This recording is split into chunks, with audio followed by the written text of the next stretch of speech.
구독자님들 안녕하세요. 유튜브에 올라오는 속이 시원하게 뻥 뚫리는 사연들 재미있게 평소에 잘 듣고 있는 평범한 애청자입니다. 또한 결혼을 3개월 정도 앞둔 가슴 설레고 두근거리는 예비 신부기도 하고요. 하루하루 결혼에 대한 설렘과 기대감으로 잔뜩 들떠 있어도 모자란 지금 어쩌다가 유튜브에 사연을 제보하게 됐냐고요?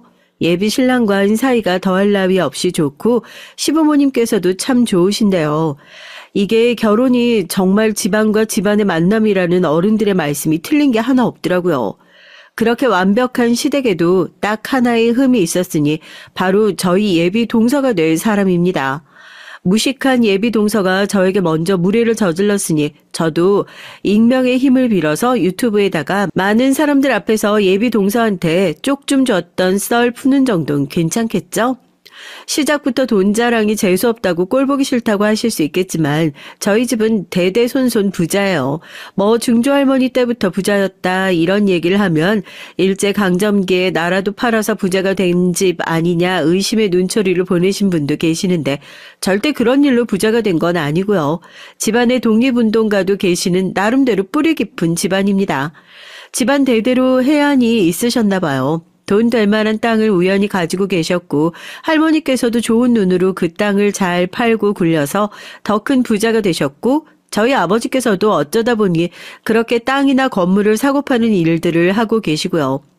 요즘은 크게 성장할 것 같은 회사들을 미리 발굴하고 투자하는 일도 하세요.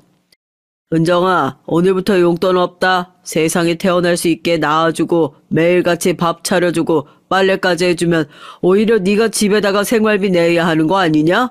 내일부터 네 용돈벌이라도 할 수 있는 일이 뭐가 있을지 찾아봐.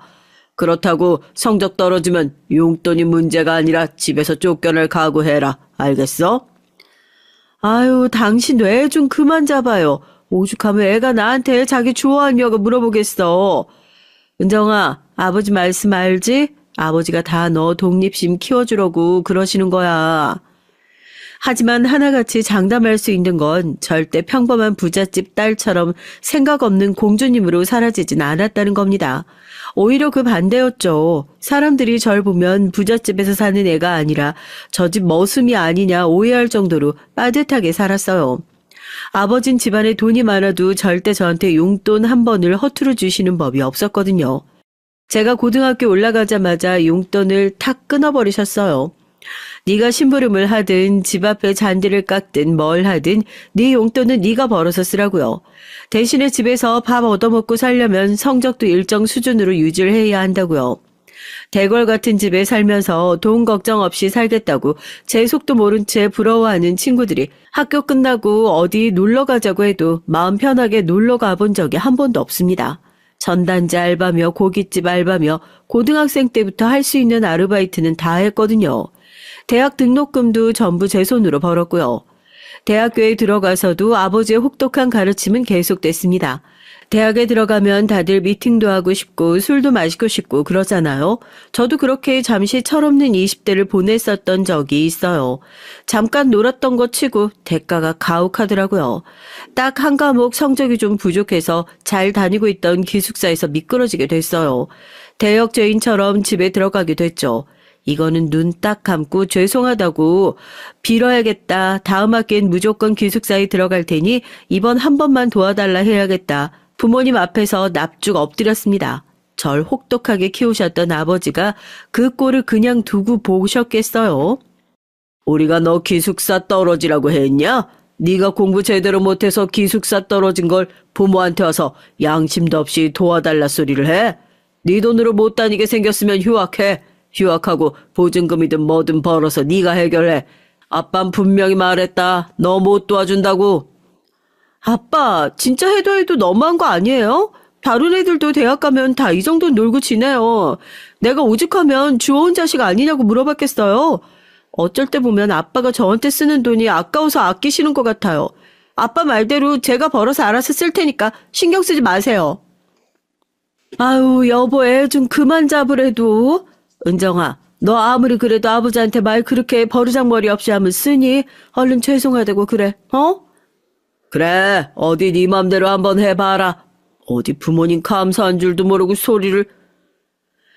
차라리 돈이 없어도 좋으니까 저한테 아낌없이 투자하시는 부모님을 만났으면 어땠을까. 그날은 저도 처음으로 아빠한테 버럭 화를 내고 서러운 마음에 방에서 펑펑 울었던 것 같아요.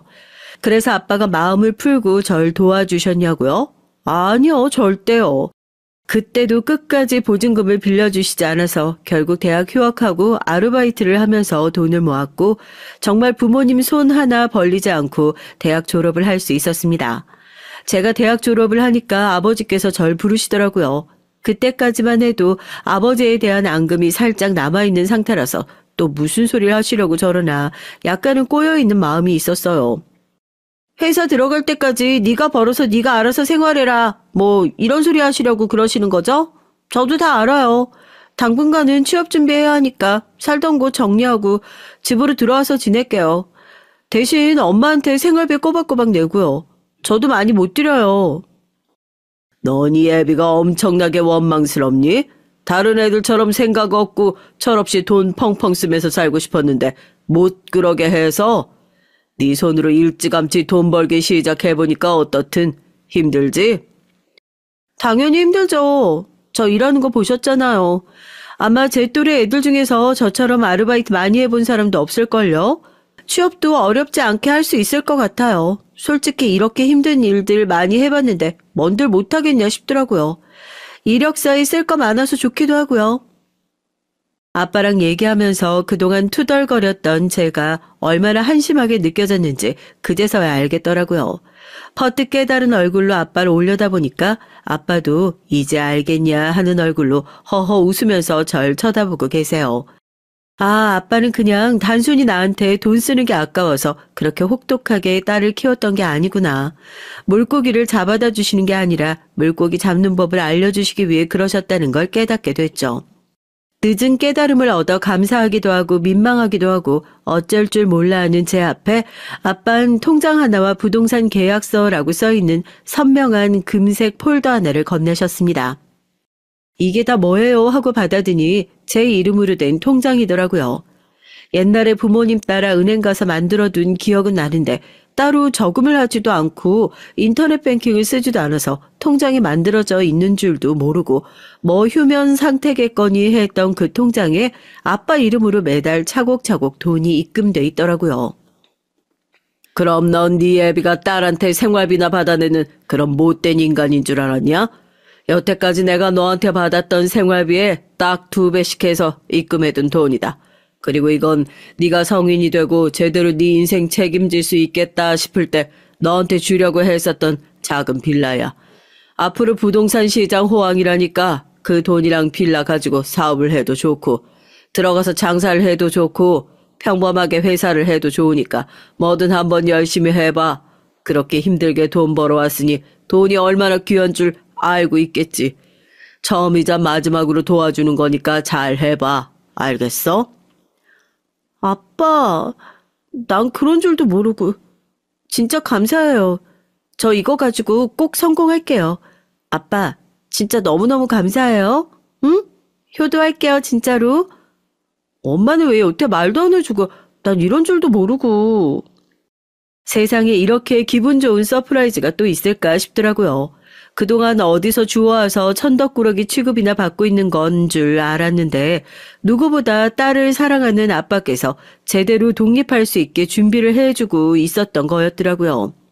매달 저한테 생활비를 받으시고 그 돈에 딱 2배씩 차곡차곡 제 이름으로 된 통장에 입금을 해주시는 건 물론이고 저한테 그 당시 시세로 약 5억 원이나 되는 빌라를 하나 선물로 주셨습니다.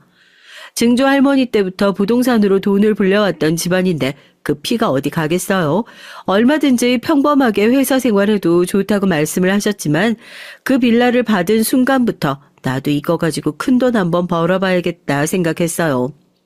아빠가 주신 빌라에 실제로 가서 보니까 자리도 좋고 목도 좋은데 건물 자체가 오래되긴 했더라고요. 이거 수리 잘하고 인테리어만 잘 해놓으면 나중에 좋은 값에 팔 수 있겠다 싶어서 그렇게 인테리어 업체를 막 알아보고 다니기 시작했죠. 아니, 막무가내로 안 되신다고 하면 어떡해요? 그리고 저도 알아보고 다녔는데 시세 차이가 너무 심하잖아요. 모른다고 생각하셔서 그냥 막 부르시는 거 아니에요? 아니, 그러면 그 집에 가서 하면 되겠네. 하여튼 이래서 여자 손님들 상종하면 안 되는 건데. 뭐 얼마나 대단한 공사한다고? 아가씨, 우린 대기업에서도 해달라고 먼저 연락이 오는 그런 집이에요. 아, 됐어요, 됐어. 우리 일 안 할 거니까 다른 데 한번 알아봐. 당장 인테리어를 할 수 있는 돈이라곤 아빠가 주신 통장에 있는 돈, 그리고 여태까지 제가 꼬박꼬박 저축을 하면서 마련해왔던 돈이 전부였으니까 최대한 예산에 맞춰 알짜배기로 인테리어를 알아보고 있었는데 그게 참 쉽지가 않더라고요. 업체를 찾아볼 때마다 가격도 들쭉날쭉이고 또 뭐 사장님들이 다 그러신 건 아니겠지만 제가 찾아간 곳들이 유독 그랬던 걸까요? 여자라고 어찌나 무시를 하시던지. 그동안 내가 집에서 당했던 서름은 서름 축에도 못 끼는구나. 사회의 냉정한 현실에 어퍼컷을 제대로 얻어맞고 정신을 못 차리고 있었습니다. 꿈은 원대했었지만 이걸 좀 접어야 하나 유명한 인테리어 업체를 몇 군데를 찾아가 봐도 친절하지도 않고 돈은 돈대로 많이 받아가려고 하고 제 마음에 드는 곳이 없어서 반신반의하는 마음으로 생긴 지 얼마 안 된 인테리어 업체를 하나 우연히 발견하게 됐고 그곳에서 예비신랑을 처음 만나게 됐어요. 예산이 조금 빠듯하긴 한데 이번 일 깔끔하게 잘 마무리하면 다음번에 저희 쪽 또 찾아주실 거라 생각하고 뭐 한번 해보죠. 제가 가져가는 걸 조금 더 줄이면 못할 게 뭐 있겠어요. 정말요? 기술자분들 경력은 다들 믿고 맡길만 한 거죠? 아, 다들 안 된다고 해서. 저희가 업체만 생긴 지 얼마 안 된 거지. 기술자분들은 다 기술자 수첩 가지고 계시고 경력 20년 이상 되신 분들만 모여 계세요.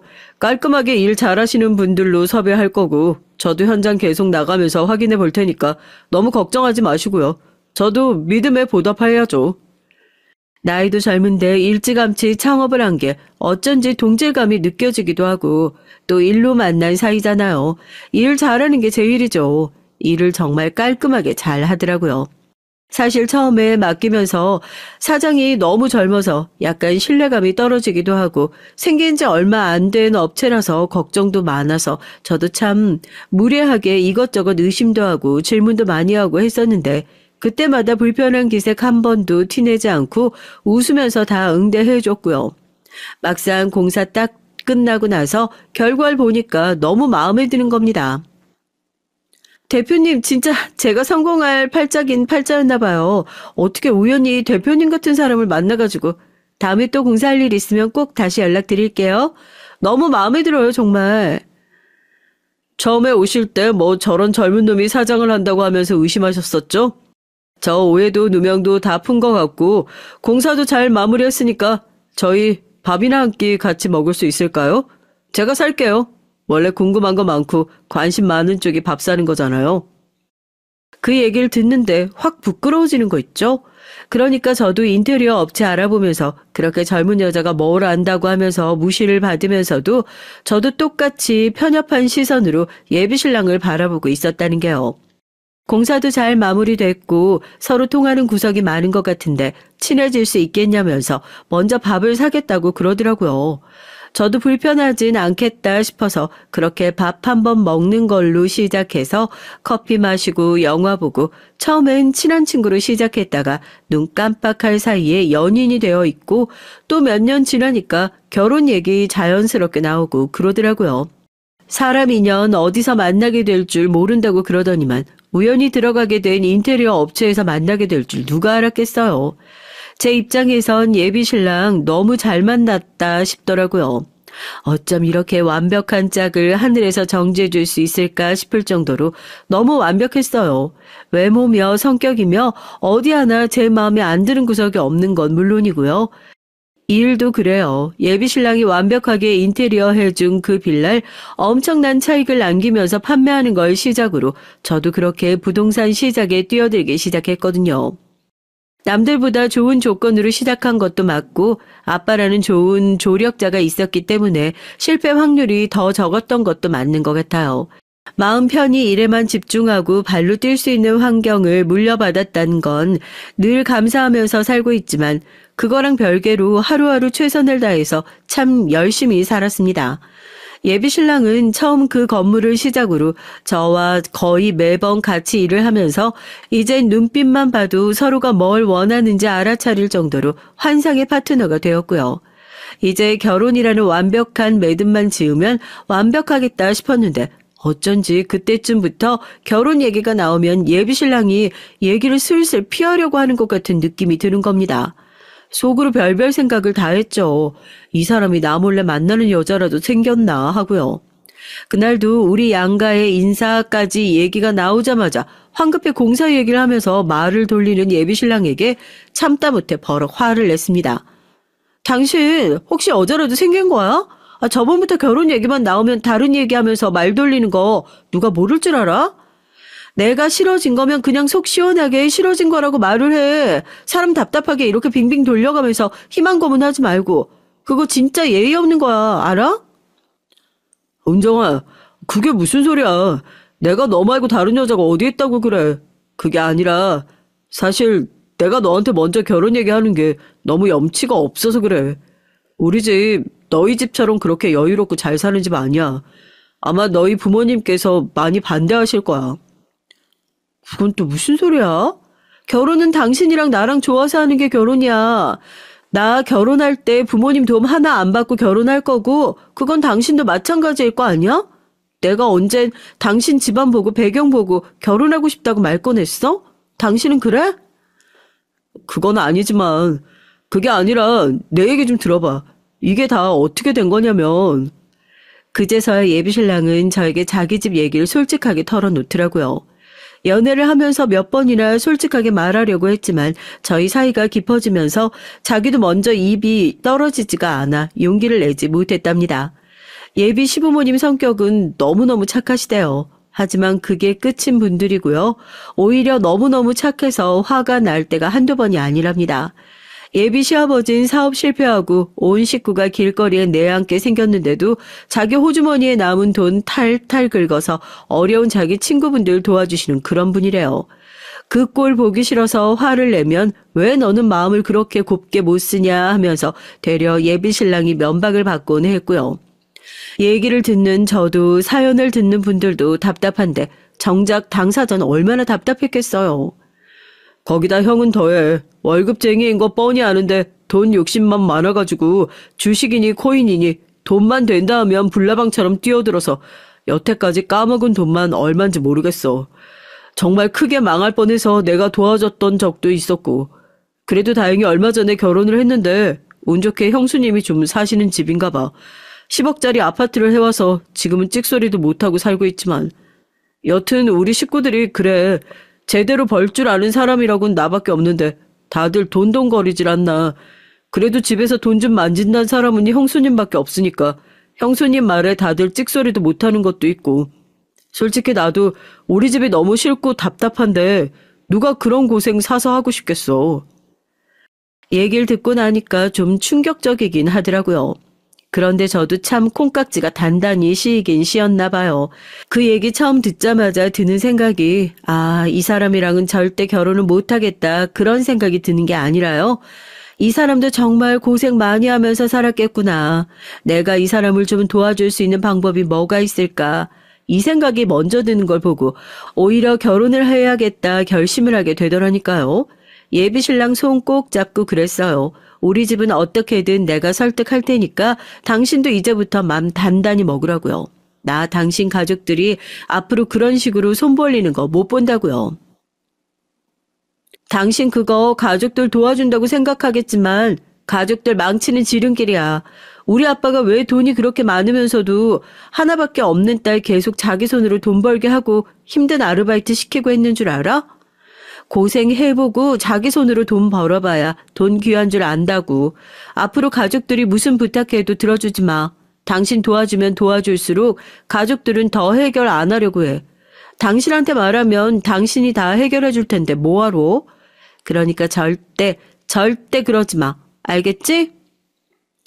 이런 소리 다 듣고도 결혼해준다는 여자 말 들어야지. 그럼 내가 누구 말을 듣겠어. 당신 부모님이 나 탐탁치 않게 생각한다고 하더라도 마음 돌리는 거야. 내가 어떻게든 해볼게. 예비신랑은 그렇게 제 앞에서 다시는 가족들을 의미 없이 쓸데없이 돕지 않겠다 단단히 맹세를 하고 그렇게 저희 결혼을 약속하게 됐어요. 그리고 저희 부모님에게 정말 토시 하나 빼먹지 않고 예비신랑의 집안 사정을 속속들이 전부 말했죠. 처음엔 저희 엄마가 엄청나게 반대하셨어요. 어떻게 딸 자식 귀하게 키워놨더니 자기 발로 불구덩이에 들어가려고 하냐고요. 저도 이 사람 제 앞에서 맹세했고 아무리 집안끼리 하는 결혼이라고 하지만 가족들한테 발목 안 잡히고 앞으로 둘이서 잘 살 자신 있다. 그게 제일 중요한 거 아니냐 계속해서 설득을 드리니까 결국 뜻을 굽히고 허락을 하게 되셨습니다. 하지만 아빠도 한 가지 조건을 내거셨어요. 만약에 결혼하기 전에 또 쓸데없이 가족들이 문제를 일으키거나 그 문제 해결한답시고 도움 주는 거 걸리면 그땐 기회고 뭐고 없어. 당장 파혼이니까 그런 줄 알고 행동거지 조심해. 허락받았다고 안심하는 순간 도루묵이라고. 알겠어? 호랑이 같은 아빠 마음만 설득하고 나면 결혼 준비 금방 할 줄 알았는데 오히려 아들 결혼한다고 하면 두 팔 벌리고 환영할 줄 알았던 시댁에서 이 결혼에 반기를 들고 일어서게 될 줄 몰랐습니다. 제가 한 가지 사실을 깜빡하고 있었더라고요. 이 집에서 예비신랑의 위치를 말이에요. 시댁 입장에선 하루아침에 달라진 자기 아들이 이상했겠죠.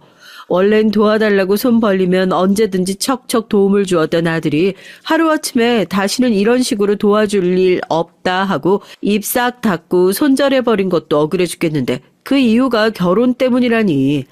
그것도 새로 들어올 며느리 때문이라니. 그쪽 집안이 봤을 땐 오히려 제가 눈의 가시같이 보였을 수도 있겠다 싶어요. 제가 딱히 사무실에 있는 것도 아니고 건물을 알아보러 다닐 땐 그냥 집에서 일을 하는 편이거든요. 사무실에서 일을 하는 게 좀 덜 불편하지 않겠냐 해서 얼마 전부턴 예비신랑의 사무실로 출퇴근을 해서 그쪽에서 제 업무를 보고 있었고요. 뭐 예비신랑 말론 가족들이 갑자기 도움을 끊으니까 불만이 많은 것 같다. 너무 나쁜 버릇을 잘못 들여놓은 것 같아서 이것저것 고치고 있는 게 많으니까 시간 조금 지나고 나서 인사를 하자 했었던 상황이었고 저도 좋은 때가 오겠지 하고 기다리고 있었어요. 예비신랑은 새로 인테리어 공사에 들어가는 현장에 나가봐야 할 것 같다고 사무실을 잠깐 비운 상태였는데 여자분 두 분이서 나란히 팔짱을 끼고 사무실로 들어오시더라고요.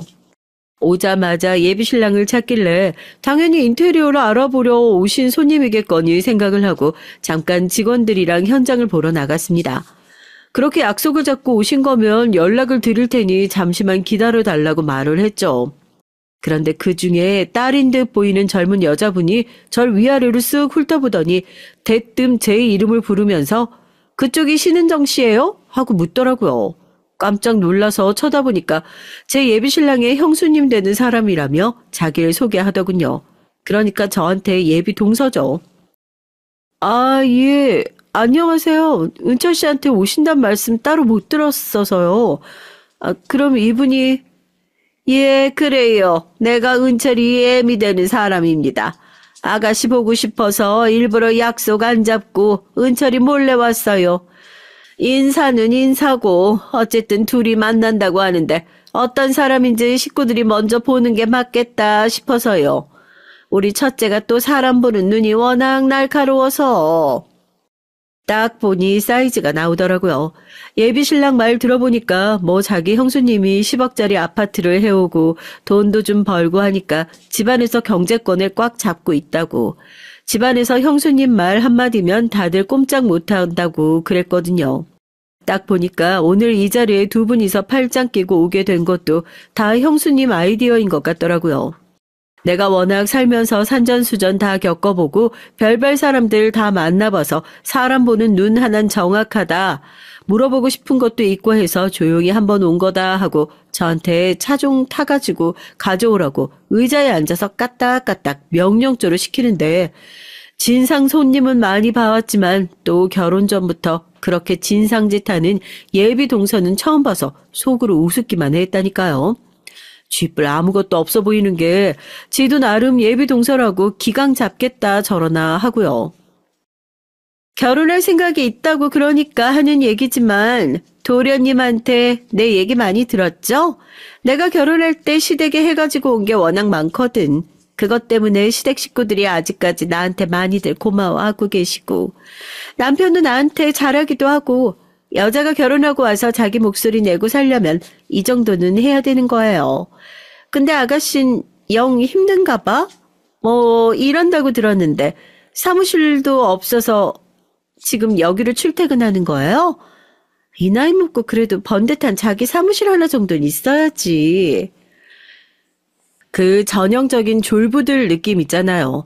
아, 이래서 우리 부모님이 어디 나가서 돈 자랑하지 말라고 했었구나 싶더라고요. 제가 혹시 몰라 예비 신랑한테도 평소에 신신당부했었거든요. 혹시 모르니까 가족들한테 우리 집이 어떤 집인지 내가 무슨 일하고 얼마나 버는지 너무 상세하게 얘기하지 말아달라. 어차피 나중 되면 인사도 가고 할 텐데 그때 되면 내가 차근히 다 얘기를 하겠다고요. 예비신랑도 괜히 말 꺼냈다가 자기 가족들이 득달같이 달려들 걸 아니까 얘기 안 한 모양이에요. 그러니까 제가 땡전 한 푼 없이 대표인 자기 아들, 자기 도련님한테 얹혀 가보려는 여자라고 생각하고 절 떠보기 위해 일부러 예비신랑이 출장 나가서 없는 시간에 맞춰 사무실까지 두 분이 달려오신 거겠죠. 저도 정신 똑바로 차리고 말 잘해야겠다 싶더라고요. 제가 원래 하는 일이 딱히 사무실이 필요한 일이 아니라서요. 원래 거의 업무는 집에서 보는데 그래도 은철 씨랑 제가 상의하면서 해야 할 일들이 좀 있다 보니까 저도 이쪽으로 출근하는 게 편해서 책상 하나 더 둔 것뿐인데 설마 그게 불편하시거나 저한테 눈치 주시려고 오셨다거나 그런 거 아니시죠? 에이, 설마요. 그런 거면 은철 씨한테 말하시지. 저한테 굳이 은철 씨도 없는 시간에 찾아오셔서 말할 필요도 없으실 거고 제가 오해했나 봐요. 제가 족집게처럼 두 사람의 의도를 파악해서 탁 짚어서 얘기를 하니까 예비 동서라는 사람도 순간 말문이 막혀서 어버버 하는 게 보이더라고요. 속으로 얼마나 코웃음을 쳤는데요. 원래 뛰는 놈 위에 나는 놈 있는 법이다 하고요. 사무실로 시비 거는 게 괜히 안 먹히는 것 같으니까 이제 집 얘기로 살살 긁어요. 원래 가부장적인 집일수록 집은 남자 쪽에서 해야 하고 혼수는 여자 쪽에서 해야 하고 이런 거 더 철저한 법 아닌가요? 또 이럴 땐 요즘 유행하는 반반 결혼이니 뭐니 다 따라가고 싶나 봐요.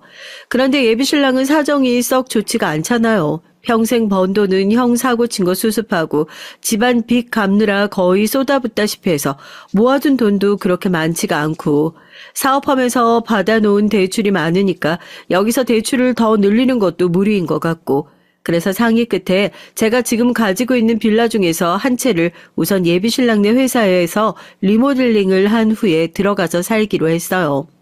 지금 당장 그거 하나 안 판다고 해서 생활에 크게 문제되는 것도 아니고 또 살다가 불편하다 싶으면 아파트로 충분히 이사를 가도 되고 리모델링까지 해놓고 나면 오히려 더 큰 돈 받고 팔 수도 있겠다 싶어 내린 결정이었죠. 이것도 아직 정식으로 인사를 가기 전이었으니 두 분은 제대로 모르고 있을 수밖에 없었을 거고요.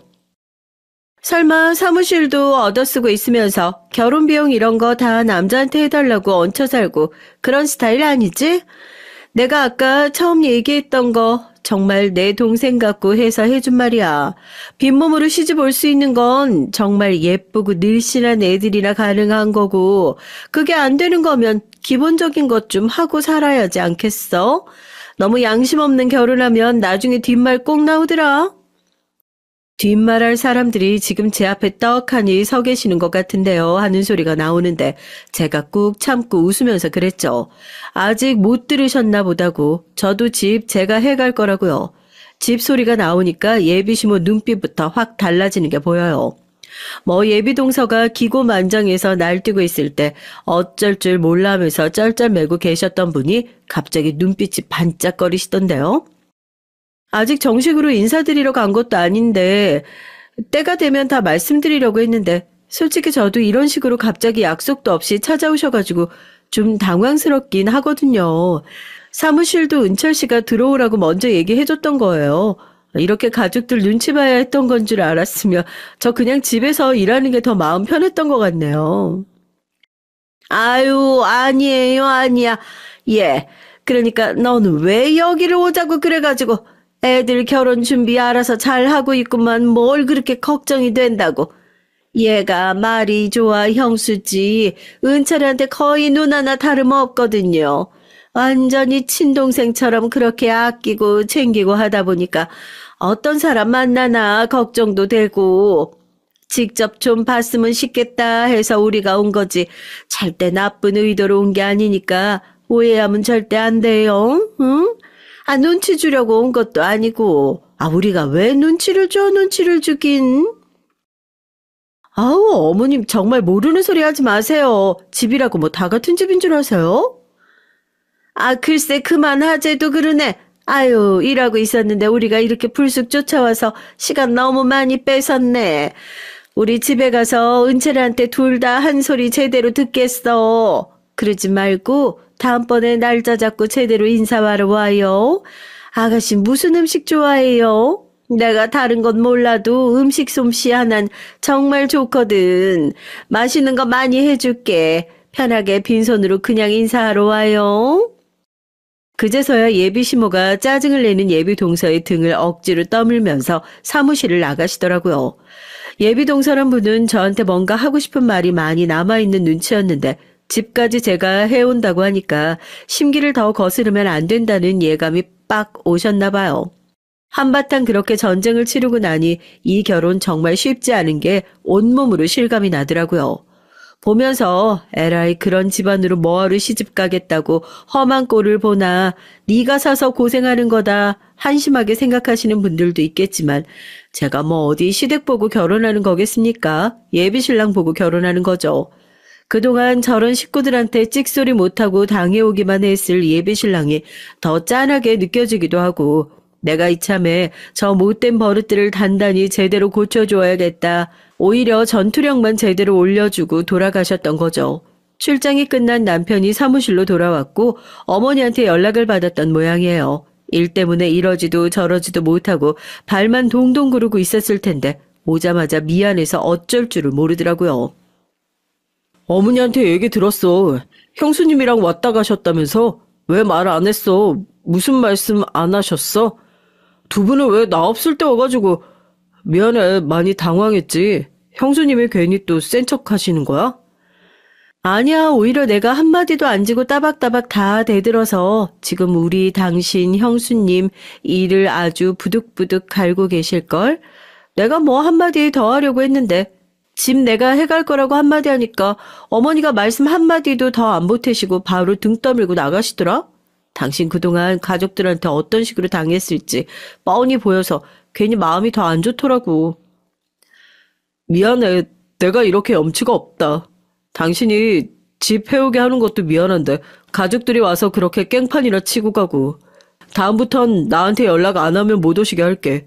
아니면 아예 그냥 당신 다시 집에서 일할래? 언제 또 사무실 다시 오실지 모르니까. 아유, 나보고 당신 식구들 무서워서 출근도 하지 말라는 거야?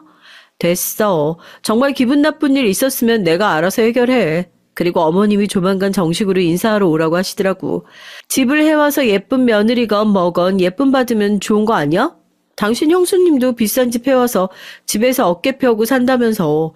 그럼 난 시집가고 나면 완전 대장 노릇할 수 있는 거 아니야?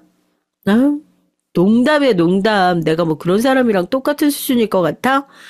여튼 날짜 정해보자. 어머님한테 나 잡채 좋아한다고 전해드리고 아까 오셔서 무슨 음식 좋아하냐고 물어보셨는데 말씀 못 드렸네. 입장 바꿔 생각해보면 저 같아도 미안하죠. 아무리 미워 죽겠어도 내가 결혼하겠다고 선택한 내 사람이잖아요. 자기 잘못도 아니고 가족들 때문에 또 저렇게 풀이 죽어있는 모습 보니까 짠하고 안쓰럽고 그렇더라고요. 뭐 이렇게 된 게 예비신랑 탓도 아니고 가족들이 찾아올 걸 미리 알고 있었던 것도 아니고 저도 그냥 단순한 해프닝이다 생각하고 웃으면서 넘어갔어요. 친정 식구들한테요? 당연히 얘기 안 했죠. 괜히 말 꺼냈다가 무슨 좋은 소리 들으려고요. 안 그래도 꼬투리 하나 잘못 잡히면 결혼 파트너 생각으로 벼르고 계시는데요. 엄마가 그때 형수님이 너무 과했던 것 같다고 나한테 꼭 미안하다고 전해달라고 몇 번이나 따로 불러서 말씀하시더라고.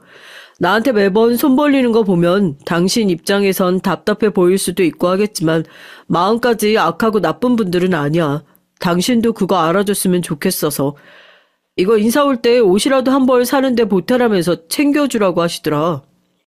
얼마 후에 예비신랑은 어머니가 저에게 따로 챙겨주라고 했다면서 백화점 상품권 10만 원을 내밀더라고요. 사실 뭐 그게 큰 돈은 아니지만 그래도 그 마음이 참 고맙잖아요. 그렇게 미운 행동을 하고 가셨는데도 또 이런 사소한 행동 하나에 마음이 풀리는 거 보면 이제 정말 식구가 되려고 하는가 보다 했다니까요. 예비신랑 말대로 시부모님은 좀 바보같이 착한 구석이 있으셔서 그렇지 그렇게 나쁜 분들은 아닌 것 같아요. 오히려 진짜 악당은 따로 있는 것 같았죠. 예비신랑의 형과 예비동서라는 그분이요. 사고는 이쪽에서 다 몰아서 치고 해결은 예비신랑이 다 하고 또 돈 좀 번다고 생색이란 생색은 예비동서가 다 내고 집안에서 큰소리 내는 것은 그 식구들이고 이거 완전 재주는 곰이 부리고 돈은 왕서방이 챙기는 구조잖아요. 전 사실 시집을 가더라도 이거 하나는 제대로 뜯어놓고 가야겠다 벼르고 있었는데 그 기회가 아주 쉽게 찾아왔다니까요. 그것도 제가 처음 정식으로 예비시댁에 인사를 가게 된 그날 말입니다. 어머님, 아버님 처음 뵙겠습니다. 진작에 찾아와서 얼굴 뵙고 인사드렸어야 했는데요. 어머님이 이 사람 통해서 전해주신 선물 너무 잘 받았어요. 덕분에 겸사겸사 예쁜 옷 한 벌 제대로 사 입었네요. 제가 너무 큰 마음 받아서 이게 보답이 될지 모르겠지만 좋아하시는 것들로 좀 챙겨왔어요. 그래도 예비시댁 인사 온다고 제가 얼마나 신경을 썼겠어요. 한우에 과일, 버섯 세트에 뭐 하여튼 예비신랑 양손이랑 제 양손이 꽉 찰 정도로 선물을 바리바리 싸들고 올라왔죠. 그리고 딱 인사 가자마자 어머님 아버님 인사 딱 드리고 못마땅한 표정으로 팔짱 끼고 제대로 인사를 받아주지도 않는 싸가지 없는 예비동서 얼굴 보자마자 보란듯이 제가 감사 인사 먼저 드렸죠. 상품권 너무 잘 받았고 덕분에 옷 잘 사 입었다고요. 어머님이 저한테 상품권 주신 것도 모르고 있었나 봐요. 얘기 듣자마자 눈을 동그랗게 뜨더니 따로 선물 챙겨주셨냐고 버릇 나빠지게 왜 그랬냐고 하면서 또 뒤에서 훈수질을 하려고 준비를 하더라고요. 어머, 저 시집 오면서 시집살이 당할 걱정 안 해도 되겠어요. 우리 시댁은 며느리들이 반대로 시집살이 시킬 수 있는 그런 약간 열려있고 트여있는 집인가 봐요. 그쵸? 호호 웃으면서 보란듯이 너 지금 시어머니한테 너무 싸가지 없게 행동하는 거 아니니? 돌려서 한 방 먹이니까 벙쪄가지고 아니 무슨 내가 언제 시집살을 시켰다고 그러냐. 자긴 그런 거 받아본 적 없어서 서운해서 한마디 한 거다 하고 얼굴을 붉히고 화르르 열을 내길래 저 표정 하나 안 바뀌고 농담이에요 농담 하면서 웃어 넘겼잖아요. 속으로 얼마나 꼬집던지요. 여기서 더 화내면 자기만 이상해지는 거 아니까 더 화도 못 내고 솔직히 그때 그 순간만큼은 어머님도 저한테 속으로 고맙다고 생각하셨을걸요. 예비동서 입 막는 일이 워낙 어려워 보였거든요. 기분 좋게 식사 잘하고 식사하면서 가벼운 얘기들이 오갔어요. 부모님이 뭐 하시는지도 간단하게 말씀을 드렸고 저랑 비슷한 부동산 관련 일 하신다 얘기를 했죠. 이 예비동서의 태도가 아주 가관이었어요. 제가 무슨 얘기를 할 때마다 비웃는 것처럼 픽픽 웃질 않나.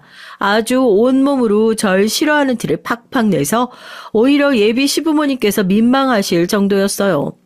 여자들끼린 그거 잘 알잖아요. 제가 다른 가족들처럼 자기를 떠받들어 주지도 않고 오히려 성질 살살 긁으니까 자기 딴엔 열이 받았던 거겠죠. 어떻게든지 저를 깎아내리고 싶어서 혈안이 되어 있는 것 같더라고요. 어쨌든 인사를 온 자리였으니 결국 돌고 돌아 얘기는 저희 결혼 얘기, 그중에서도 집 얘기가 나오게 됐고 예비동선 제 결혼식인데 제가 주인공이 되는 게 그렇게 고가웠는지 또 얘기를 확 가로채서 자기 얘기를 또다시 늘어놓기 시작했습니다. 그래, 집 해온다면서 얼마나 대단한 집을 해오려고 그렇게 찝찝거리면서 자랑을 했어? 얼마짜린데? 아파트야? 어디 동네? 어머님, 저 아파트 10억짜리 해온 거 기억나시죠? 나 이사 갔을 때 어머님이 자긴 이런 집 처음 와보신다고 아주 눈이 휘둥그레져서는. 아, 저요? 아파트 아니고 빌라요. 구축이긴 한데 현재 위치는 괜찮거든요. 리모델링해서 살다가 불편하면 나중에 아파트로 옮기던지 하려고요. 당장 이사 생각 없긴 해요. 그래, 처음부터 다 갖추고 사는 사람들이 뭐 얼마나 되겠니? 은철 애비도 그렇고 나도 그렇고 보태줄 수 있는 게 없어서 미안하기만 하지. 잘 생각했다. 그래. 아유, 얘가 또 인테리어 하는 애니까 리모델링이니 뭐니 그런 것들 어련히 잘하겠어. 순간 예비동서의 눈이 날카로워지는 걸 보니 너 아주 잘 걸렸다 싶은 눈치라고 해야 되나요? 아주 물어뜯고 싶어 죽을 것 같았는데 먹잇감 하나 제대로 발견한 것 같은 표정이더라고요. 뭐, 빌라? 아파트도 아니고 빌라였어? 난 또 얼마나 대단한 집 해온다고 그렇게 생색을 내나 했네. 어머니 구축 빌라면요. 그거 그냥 집도 아니에요. 어디서 또 다 무너져가는 거 안에만 겨우 고쳐가지고 살 생각인가 본데 설마 꼴랑 그거 해오면서 시댁에서 목소리 좀 내보겠다고 그렇게 유세 떨었던 거야? 도련님, 내가 보기엔 이 결혼식 지금이라도 안 늦었으니까 잘 생각해봐야 한다니까요. 무슨 결혼이 애들 장난도 아니고 빌라. 도련님은 어디서 무슨 이런 거지를 다 데려왔대? 형수님, 아무리 그래도 말씀이 너무 과하시잖아요. 거지라뇨. 제가 사랑해서 인사시키려고 데리고 온 여자한테 할 말 못할 말은 가려서 하셔야 하는 거 아니에요? 당장 사과하세요. 너 어디서 네 형수한테 사과를 하라 말아야? 네 형수 말이 어디 틀린 거 있어? 난 또 우리 와이프한테 눈 똑바로 뜨고 바락바락 대들길래 이 사람 말대로 뭐 어디 대단한 집안 자제분이라도 되시는 줄 알았더니 고작 빌라 같은 거 하면서 그 유세를 떨었던 거야? 거지 맞구만. 뭐? 예비 아주버님까지 합세해서 사람을 완전 거지 취급을 하는데 와, 사람이 어떻게 이런 식으로 자기 미천 드러내나 싶어가지고요. 예비 신랑도 자기가 그런 취급받는 건 참을 수 있어도 제가 가족들에게 그런 취급받는 걸 보니 도저히 못 참겠던 모양인지 벌떡 일어나서 버럭 화를 내려고 했는데 제가 웃으면서 예비 신랑을 말렸어요. 이거 제가 알아서 하겠다고요. 그리고 제가 다시 한번 예비 동서 눈을 다시 한번 똑바로 쳐다보면서 그랬습니다. 100이요. 100 하고요. 예비 동서가 뭐? 하고 인상을 팍 쓰는 겁니다. 빌라긴 한데 이거 가격이 100억이라고요. 100억. 어디 구축 다 쓰러져가는 빌라 생각해 보셨을 텐데 아마 여긴 목도 좋고 리모델링하고 나면 가격도 꽤나 올라가서 감정가 한 100억 정도 예상하고 있거든요. 일단 저희가 살아보고 영 모자라다 싶으면 그때 아파트로 이사가도 되긴 하는데 어디 100억짜리 빌라 살다가 코딱지만한 10억짜리 아파트 숨막혀서 살겠어요? 뭐? 그 빌라가 100억이라고? 그게 무슨 말도 안 되는 소리. 왜요? 100억짜리 빌라 한 번도 안 보셨나 보다. 전 맨날 보고 사는 게 그런 건데. 제가 그렇게 비싼 빌라 사고 팔고 하는 일 하거든요. 그래서 남는 빌라도 많고요. 거기 살다가 마음에 안 들면 제가 가지고 있는 다른 빌라 가서 살아도 되고 그래도 되는 사람이거든요. 저. 이렇게 이사 많이 다니는 거지 보셨어요? 전 한 번도 못 봐서. 어디 사우디 거지가 그렇게 산대요? 뭐? 한두 채가 아니라고? 아니 근데 왜 그런 걸 말을 안 하고? 아니 여보, 뭐해? 재수씨 잘 모셔야지.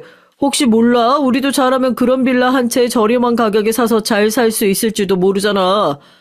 이 사람이 다른 건 다 괜찮은데 생각이 좀 짧아서 이렇게 한 번씩 막말을 할 때가 있어요. 재수씨가 이해하세요? 식구들은 저의 폭탄 같은 발언에 입이 떡하니 벌어지고 예비 신랑에게 정말 사실이냐고 몇 번이나 확인을 하더라고요. 자기 일도 아니고 굳이 떠벌리고 다닐 일도 아니어서 따로 말씀 안 드렸다 하는 예비 신랑의 반응에 모든 것이 전부 사실이라는 것도 알고 더더욱 충격에 빠진 듯 했습니다. 특히 예비동선 10배나 차이 나는 집값을 듣고는 그동안 자기가 얼마나 쪽팔린 짓을 했는지 알고 얼굴이 새빨개져선 아무 말도 못하고 있고 그 옆에서 아주버님이란 사람은 속도 없이 자기 마누라 옆구리 쿡쿡 찌르면서 우리도 말만 잘하면 빌라 한 채 새로 생길 수 있지 않겠냐고 저한테 재수씨 소리까지 해가면서 갑자기 착한 척을 하는데 그것도 웃기더라고요. 제가요, 죄송한데 손님을 좀 가려받는 편이거든요. 평생을 사고만 치고 식구한테 얹혀 사려고 하는 그렇게 기생충 같은 빈대 같은 사람들을 보고 뭐라고 그런지 아세요? 아, 형님께서 방금 말씀하신 것처럼 그런 사람들을 원래 거지라고 하는 거 아니에요?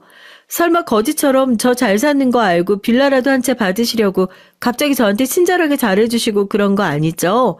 부끄러운 줄 아세요. 그 집 고칠 때 인테리어도 이 사람이 다 해줬다면서요. 얘기 들어보니까 그때 돈도 아직 다 못 받았다고 그런 것 같은데. 그렇게 돈 자랑하시는 분이 그 돈은 왜 여태 안 주셨어요? 아니, 그건 식구끼리 그렇게 다 따져가면서 칼같이 돈 다 받아가는 사람이 어디 있다고 그래. 그리고 내가 지금 굴릴 수 있는 현금이 많이 없어서 그래. 때 되면 다 주려고 했어. 식구끼리니까 더 철저해야죠. 결혼하는 마당에 전 집에 범죄자 있는 거 너무 싫어요. 저 결혼 전까지 외상으로 해놓으셨던 금액 다 정리 안 하시면 결혼이고 뭐고 신고부터 먼저 할 거예요. 농담 아니에요. 저희 아버지께서 결혼하기 전에 문제 생길 만한 일 있으면 네가 알아서 법적으로 다 정리하고 해결해라 하셨거든요. 이 사람도 다 제 뜻대로 하라고 했고요. 뭐라고? 나 못 살아. 아니, 도련님, 뭐라고 말 좀 해봐요. 어머님. 예, 네가 인테리어하고 돈 안 낸 걸 왜 나한테 갑자기 도와달라고 그러니? 그리고 세아가 얘기 들어보니까 틀린 소리 하나 없구나. 평생 사고만 치고 식구들한테 얹혀 사는 게 그게 사람이니? 기생충이고 빈대고. 그런 사람들이 진짜 거진 거지. 세아가 내 식구지만 참 부끄럽게 산 게 많아. 이제 와서 네가 우리 식구들을 고치려고 해줘서 참 고맙고 미안하구나. 예비 시어머니께선 제 손을 꼭 잡고 몇 번이나 고맙다고 인사를 하고 고개를 숙였어요. 예비 동선 아무 말도 하지 못하고 분해서 문을 쾅 닫고 들어갔고 전 그 뒤에 대고 돈 꼭 주셔야 해요 하면서 집을 나왔고요. 먹고 죽으래도 당장 굴릴 현금 없다더니 신고하는 건 무서웠는지 다음날 바로 날름 예비 신랑에게 돈 입금을 하셨더라고요. 아마 당분간 쪽팔려서 저한테 시비 걸고 무시하는 일이 더는 없지 않을까 싶네요. 이번 일을 계기로 예비 신랑도 가족들에게 질질 끌려다닐 일 확실하게 더는 없었음 싶어요. 너무 통쾌하지 않나요? 저 시집가도 예비 신랑이랑 잘 지낼 수 있겠죠? 싸울 거 싸우고 받을 거 다 받고 깔끔하게 뒤끝 없이 그래도 잘 지내고 싶네요. 안녕하세요. 전 서초동에서 부모님과 살고 있는 31살 여자예요. 전 어릴 때부터 작가가 되는 꿈을 꿨습니다.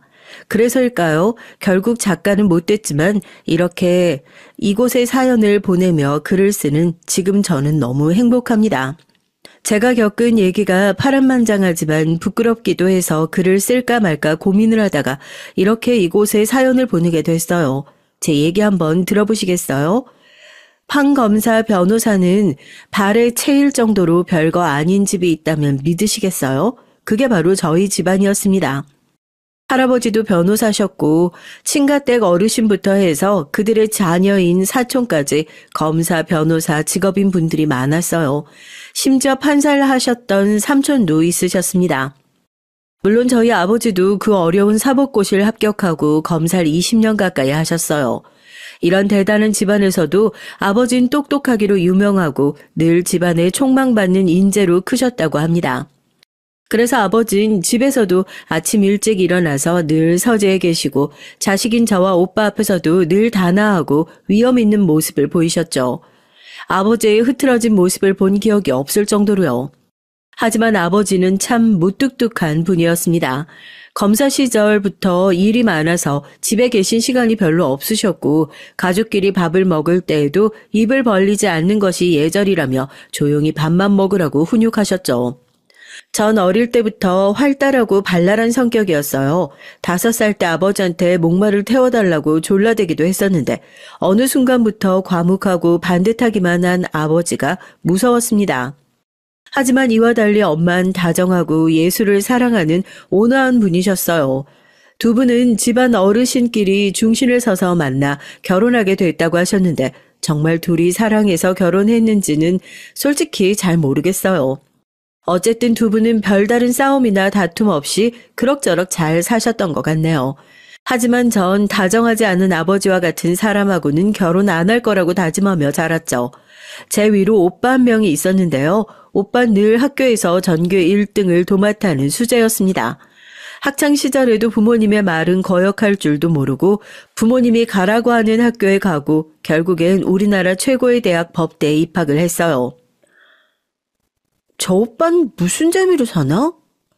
하고 전 맨날 놀려댔지만 어쨌든 우리 오빠는 그렇게 엘리트의 코스를 잘 밟아서 법대 졸업 후 사법고시를 패스하고 변호사가 됩니다. 아유, 이렇게 잘난 아버지와 오빠 아래에서 전 어땠냐고요? 저도 나름 똑똑했어요. 그런데 아무리 공부해도 오빠의 발끝에 미칠 수가 있겠어요. 전 어릴 때부터 책 읽고 글 쓰는 것이 좋았습니다. 그런 절 보고 아버지는 글 쓰는 작가 나부랭이가 되려고 그러냐며 혀를 차시곤 했지만 우리 엄만 제 글을 읽고 좋아해주는 1호 팬이셨어요. 그렇게 전 엄격하고 엘리트인 답답한 집안에서 그래도 나름 즐겁게 성장해 왔습니다. 그리고 저도 열심히 공부해서 고려대 국문학과에 당당히 합격했어요. 아버지께 칭찬받고 싶은 마음으로 합격 사실을 말씀드렸지만 정말 예상치 못한 답변이 올 뿐이었습니다. 고려대면 우리 집안에서 축하받을 정도는 아니지만 그래도 수고했구나. 하지만 국문학과가 뭐냐? 내가 법대, 적어도 경영학과 가야 한다고 하지 않았니? 이렇게 못내 아쉬운 표정을 지으셨죠. 사실 저 좀 상처받았어요. 다른 집 같으면 고려대 갔다고 엄청 칭찬받지 않나요? 그리고 무엇보다 제가 하고 싶은 작가는 끝까지 반대하신 아버지가 조금 원망스러웠습니다. 결국 아버지의 강요로 전 대학교 3학년 때부터 행정고시 준비를 해야 했어요. 신림동에 있는 고시촌에서 아침 9시부터 밤 9시까지 공부를 하다가 집에 오는 날이 반복이 됐지만 그런 제 삶에도 한 줄기 빛과 같은 일이 생겼지 뭐예요. 그곳에서 저의 사랑을 만났기 때문입니다. 그 남자의 이름은 서준혁. 알고 보니 같은 고려대 학생이었는데 제가 다니는 독서실에 총무를 맡고 있었어요. 총무실에서 늘 금색 뿔테를 쓰고 고개를 푹 숙인 채 책만 들여다보고 있어서 별 관심이 없었죠. 그러던 어느 날 독서실에 온 저한테 그 총무가 말을 거는 거예요. 혹시 고려대 학생이에요? 과 잠봐보니까 저도 고려대 학생인데 행정고시 준비하나 봐요. 그때 본 준혁 씨는 하얀 얼굴에 짙은 눈썹, 크고 예쁜 눈을 가진 남자였어요. 마치 배우 송승헌 같이 보였죠. 잘생긴 남자가 관심을 보이니까 저도 싫지 않은 기분이었습니다. 게다가 같은 학교에 행정고시 준비를 한다고 하니 동질감에 더 친해진 것 같았어요. 사실 우리 고려대 행시 준비 스터디가 있는데 지금 한 명이 빠져서 자리가 생겼거든요. 괜찮다면 함께 하시겠어요? 네네, 왜 같이 안 하겠어요? 전 속으로 이렇게 생각했죠. 사실 처음 그 남자를 본 순간부터 반했는지 몰라요. 그렇게 전 준혁 씨와 같은 행정고시 스터디에서 자주 만나게 됐습니다. 가까이에서 본 그 사람은 정말 괜찮은 사람이었죠. 멋있고 잘생겼을 뿐만 아니라 정말 열심히 사는 사람이었거든요. 행정고시를 준비하는 와중에 독서실 총무도 하고 저녁엔 고등학생 과외 아르바이트도 하며 하루가 24시간이 부족할 것처럼 매사에 열심이었습니다. 준혁 씨는 시험 공부만으로 바쁘지 않아요? 어떻게 그렇게 아르바이트도 많이 해요? 호기심에서 제가 물어봤습니다. 제가 그렇게 해야 하는 사람입니다. 제 힘으로 돈 벌어서 학비나 학원비도 내고 결국 행정고시도 패스하고 말 거예요. 다른 도움은 필요하지 않아요. 제가 스스로 하는 게 중요하죠. 전 이 남자의 말에 정말 뿅 가고 말았어요. 부끄럽지만 전 이때까지 과외나 다른 아르바이트를 해본 적이 없었거든요. 대학교 등록금이든 용돈이든 다 부모님이 얼마든지 주셨으니까요. 자라면서 돈이 없어서 어떤 일을 못한다거나 내 힘으로 돈을 벌어본 적이 없었던 제 자신이 처음으로 한심해지는 순간이었습니다. 그런 만큼 준혁 씨가 더 대단해 보였고 좋았어요. 우린 그렇게 조금씩 가까워지면서 준혁 씨에 대해 알게 됐습니다. 경기도 여주에서 태어나서 늘 그 동네에서 소문난 천재소리 들어가며 공부를 아주 잘했다고 해요. 부모님은 여주에서 작은 식당을 하며 키워주셨는데 특히 어머니가 열심히 뒷바라지를 해주셨고 그래서 준혁 씨는 어머니를 존경하고 있다고요.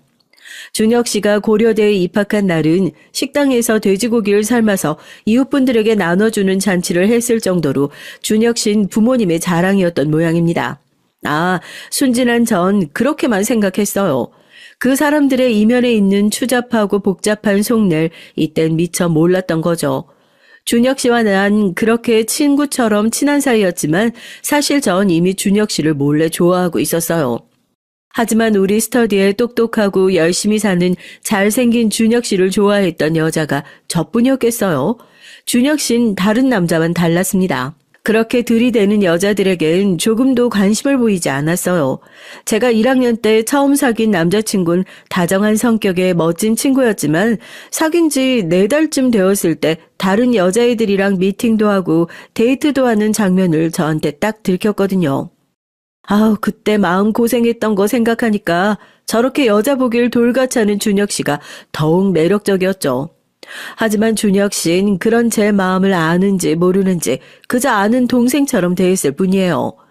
그러던 어느 날 스터디에서 1차 시험이 끝난 기념으로 술자리를 하게 됐어요. 술을 마시는 준혁 씨는 처음 보게 됐죠. 전 두근거리며 맥주로 홀짝거리는데 한 친구가 그 자리에서 제 얘기를 하는 겁니다. 다들 우리 혜경이가 얼마나 대단한 집 자식인지 알고 있어? 얘네 집안에 이름만 대면 알만한 판검사 변호사가 죄다 친척이고 가족이래. 얘네 아빠도 검사 출신이셨고 오빠도 지금 변호사라고 하지 아마? 스터디 선후배들은 모두 오오하며 탄성을 질러대며 절 놀렸어요. 그래 나만 미운 오리 새끼야. 다들 잘나셨는데 나만 행정고시 패스도 못하고 이러고 있다고. 마음껏 놀려대라. 그렇게 재미있게 술자리를 마치고 집에 가려고 하는데 갑자기 준혁 씨가 절 집까지 바래다 주겠다는 거 아니겠어요? 이게 꿈이야 생시야. 오늘 땡 잡았네. 전 지하철을 타고 서초역에 내려서 집까지 걸어가는 길이었습니다. 갑자기 준혁 씨가 제 손을 잡는 게 아니겠어요? 전 하늘이 날아갈 것 같이 기뻤죠. 쿵쾅거리는 내 심장 소리를 들킬까봐 조심하면서 집 앞에 다다랐습니다. 오늘 술 기운 빌려서 너한테 처음 고백하는 거니까 잘 들어. 내가 너 혜경이를 좋아한다. 우리 오빠 동생 말고 더 가깝게 지낼 수 있을까? 나도 사실 오빠 좋아하고 있었어요. 그렇게 그날은 우리가 사귀게 된 첫날이 됐어요. 하지만 우린 보통의 사귀는 연인들 모습과는 조금 달랐죠. 준혁 씨는 저에게 고백한 이후에도 전날과 똑같이 대했습니다. 공부하고 아르바이트 하느라 바쁜 준혁 씨는 다른 연인들처럼 같이 영화를 본다던가 산책을 한다던가 그런 시간을 내지 못했어요. 그래도 전 그런 준혁 씨를 이해하고 불평하지 않았죠. 그렇게 얼마 뒤 행정고시 1차 합격자 발표가 나던 날이었어요. 준혁 씨는 1차에 당당히 합격했고 전 아쉽게도 떨어지고 말았죠. 오빠, 난 아무래도 안 될 것 같아. 행정고시는 나와 맞지 않는 길인 것 같아요. 하지만 오빤 잘 될 사람이니까 이제 2차 준비만 열심히 해요. 오빠 학원비랑 밥값 같은 건 내가 도와줄 테니까 오빤 공부만 열심히 해서 합격하는 거예요? 준혁 씨는 처음엔 제 얘기에 당황했지만 이내 감동했다는 표정으로 저에게 고맙다고 사랑한다고 말을 했어요. 그거 아세요? 이때 저한테 처음으로 사랑한다고 얘기한 거예요. 전 눈 맞은 똥개 마냥 신이 나서 바로 행정고시 준비를 접고 학원 강사 자리를 알아봤습니다. 제가 영어 성적이 좋았기 때문에 별 고민 없이 영어 학원 강사에 도전했죠. 하지만 제 생각과 달리 영어를 학생들에게 가르치는 일이 생각만큼 쉽지만은 않았어요. 그리고 늘 밤 늦게 자정이 다 돼서야 퇴근하고 집에 들어가는 절 부모님은 걱정하셨습니다. 게다가 행정고시는 그만두고 학원 강사 일이나 한다니. 아버진 정말 이해가 안 간다는 표정으로 절 못마땅해 하셨죠. 저를 이해해주지 못하는 아버지가 아쉬웠지만 전 괜찮았습니다. 제 힘으로 돈 벌어서 준혁 씨를 도울 수 있다는 사실이 뿌듯하기만 했어요. 전 부유하게 자랐지만 주변의 다른 여대생들처럼 꾸미고 사치하는 일에 별 관심이 없었죠. 루이비통이나 샤넬 같은 비싼 명품 가방이나 옷은 가끔 엄마나 친척 언니가 줘서 갖게 될 뿐이지 제 돈으로 산 적은 없었고 엄마가 주시는 용돈 50만 원과 비상용 카드가 있어서 학생인 제가 쓰는데 충분했어요. 그래서 학원 강사를 하고 받은 월급 180만 원은 모조리 준혁 씨에게 갖다 줬습니다. 또 함께 식사를 하고 데이트를 하는 비용도 모두 제가 부담했고요. 그런데 준혁 씨는 저에게 고맙다는 말을 해도 늘 미안한 기색 없이 당당했어요. 눈에 콩깍지가 제대로 씌었던 전 그런 준혁 씨가 더 멋있었습니다. 그렇게 저의 지원을 받으며 준혁 씨는 계속 행정고시를 준비했어요. 그리고 전 행정고시 준비로 휴학을 하느라 다소 늦은 26살의 나이로 대학교를 졸업하게 됐어요. 저희 집에선 제가 시집 갈 때가 됐다며 결혼 준비나 하라고 퇴근이셨고요. 전 사랑하는 남자가 있다고 반항해도 선자리에 나가라고 계속 강요를 하셨습니다. 그러던 어느 토요일 오후 투피스 정장을 입고 엄마 손에 끌려 신라호텔을 향해 가게 됐죠. 전 그날 아침 준혁 씨에게 너무 미안하지만 부모님 성화에 선자리에 다녀오겠다고 문자를 보냈어요. 그런데 정말 생각지도 못한 일이 벌어졌습니다. 신라호텔 정문 앞에 준혁 씨가 서 있는 거예요. 그는 저와 엄마를 보자마자 앞으로 달려와서 꾸벅 허리를 굽혀 인사했어요. 안녕하세요, 어머님. 인사가 늦었습니다.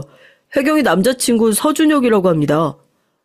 엄마는 놀라서 저와 준혁 씨를 번갈아 보셨죠. 엄마, 준혁 씨가 제 남자친구 맞아요. 그러니까 내가 선 못 보겠다고 말했잖아요. 그런데 오빠가 왜 여기 있는 거예요? 준혁 씨는 쑥스럽다는 표정을 지으며 어머니 초면에 큰 실례인 줄은 알지만 저 혜경이랑 결혼할 겁니다. 혜경이가 다른 남자와 선을 보는 일을 막아야겠어서 이 자리에 왔습니다. 정말 박력 있지 않나요? 말수 적고 애정 표현도 별로 없던 준혁 씨는 절 잃게 될까봐 용기를 내서 여기까지 온 거예요. 날 이렇게나 사랑하는구나. 또 한 번 전 준혁 씨에게 감동하게 됩니다. 그래도 우리 엄만 참 좋으신 분이었어요. 이 기가 막힌 상황에서 놀라고 당황하셨을 텐데 저희에게 다음에 보자고 말씀하시고 선자리에 온 청년에게 잘 설명해서 보내겠다며 호텔 로비로 가셨죠. 오빠, 나랑 결혼한다고요? 그럼 지금 나한테 청혼하는 거예요? 전 준혁 씨 팔에 매달리며 수줍게 물어봤죠. 당연하지. 다른 자식이랑 결혼하려겠어? 혜경아, 나 시험 꼭 붙을게. 나랑 하는 거다, 결혼? 말이 끝나기 무섭게 준혁 씨의 핸드폰이 울렸습니다. 네, 어머니. 여기 일은 잘 끝났어요. 제가 여자친구 데리고 여주 내려갈게요. 준혁 씨는 어머니와 이렇게 통화하곤 그 길로 바로 여주에 내려가서 전 준혁 씨 부모님을 처음 뵙게 됐어요. 전 갑자기 청혼받고 또 갑자기 예비 시부모님을 만나게 되니 당황스럽게 그지없었지만 단호하고 박력 있게 절 이끄는 준혁 씨에게 홀려서 그가 하자는 대로 따르기만 했어요. 준혁 씨의 집은 여주 시내에 있는 작은 국밥집이었습니다.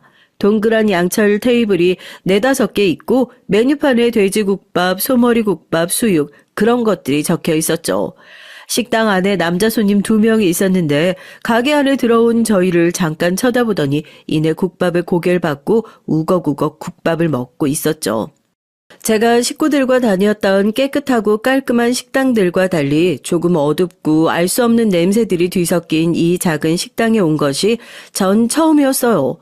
아, 이곳이 준혁 씨가 자라온 곳이구나. 싫다기보단 우리가 정말 다른 환경에서 자랐다는 실감이 되는 순간이었죠.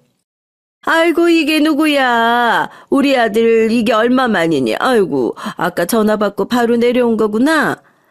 준혁 씨 어머님은 준혁 씨를 반갑게 맞아 주시고 그 옆에 서 있는 절 위아래로 쭉 살펴보시더니 입이 크게 벌어지며 웃으셨어요.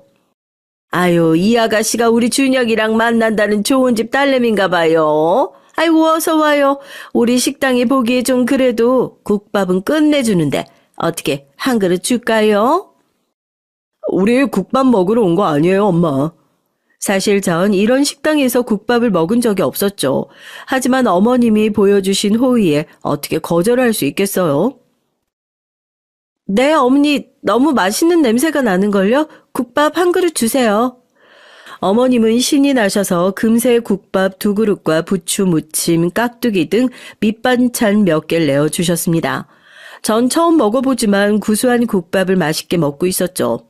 어느새 준혁 씨 아버님과 여동생도 오셔서 같이 둘러앉았어요. 아버지, 어머니, 여기 이 사람은 이혜경이라고 하고요. 행정고시 공부하면서 만났던 친구입니다.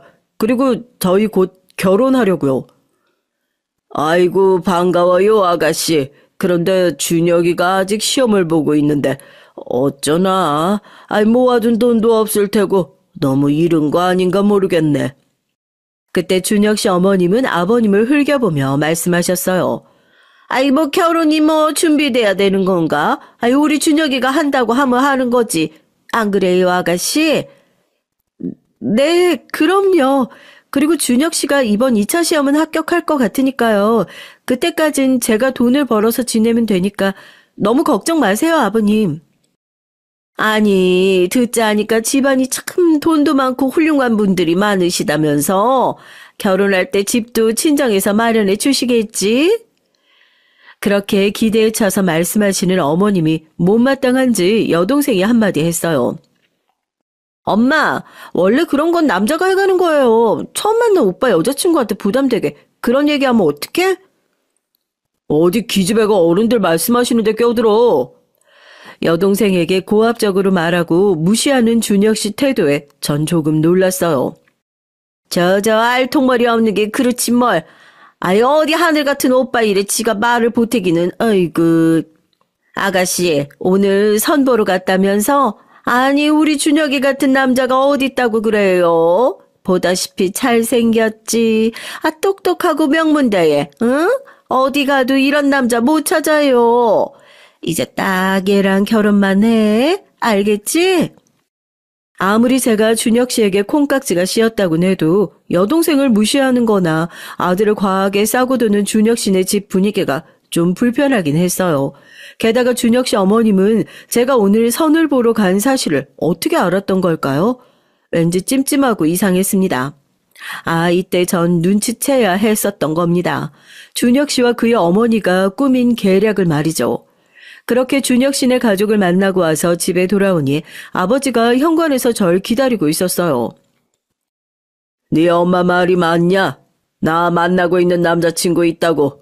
아무리 그렇다고 해서 집안 어른들이 정해준 선자리를 박차고 나가? 네가 생각이 있는 거냐 없는 거냐? 아버진 잔뜩 화가 나서 저를 혼내셨어요. 아버지, 미리 말씀드리지 못해서 죄송해요.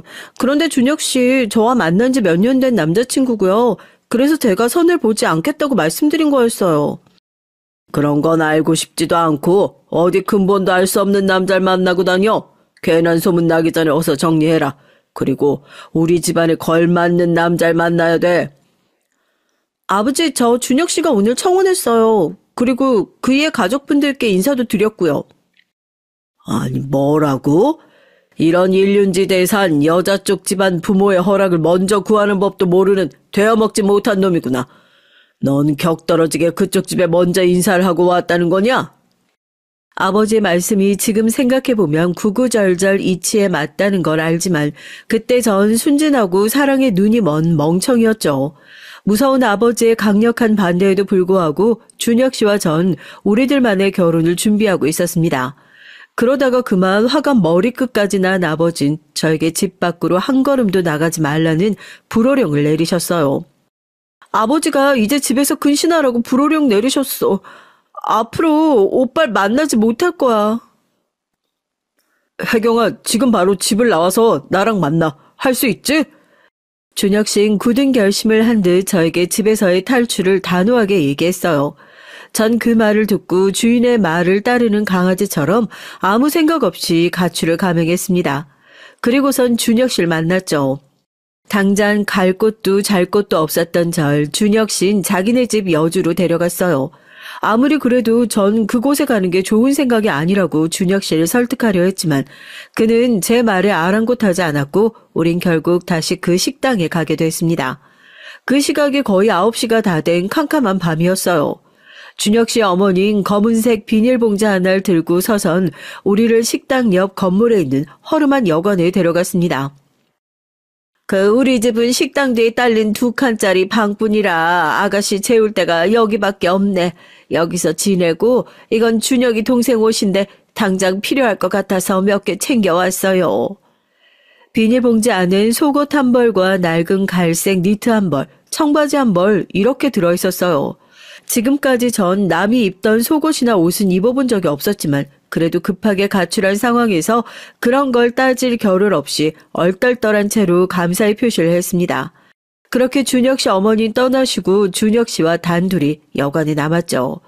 여관은 쿰쿰한 냄새가 스멀스멀 나고 화려한 무늬가 새겨진 짙은 갈색 벽지로 더 어두운 느낌이었어요.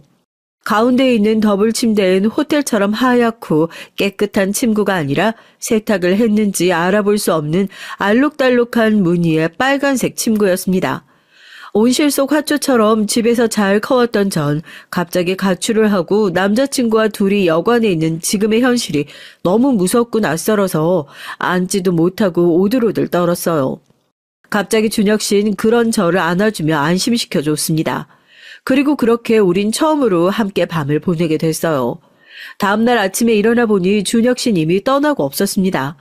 불안한 마음에 여간방을 두리번거리는데 갑자기 방문이 열리더니 준혁 씨 어머님이 들어오셨어요. 이제서 일어난겨? 식구 식당으로 와. 밥 먹고 식당 일 좀 도와. 이제 우리 식구도 됐으니까.